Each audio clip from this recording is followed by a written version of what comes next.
হয়েছে আপনার কি হয়েছে? দেখেন আমরা ব্যাংকে বলতেছি আমরা এখানে শান্তিপূর্ণভাবে আন্দোলন করতেছিলাম, আমরা কোনো কিছু করিনি, আমরা এখানে দাঁড়াইছিলাম, কিন্তু তারা শিক্ষকদের আন্দোলনের সাথে এসে দেখেন এমন ভাবে মারলো, আপনারা দেখেন আমার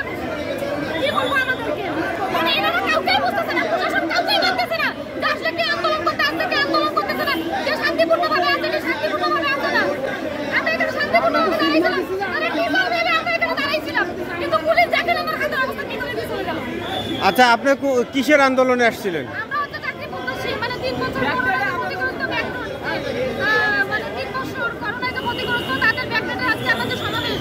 কিন্তু আমরা এখানে শান্তিপূর্ণভাবে অবস্থান করতেছিলাম, কিন্তু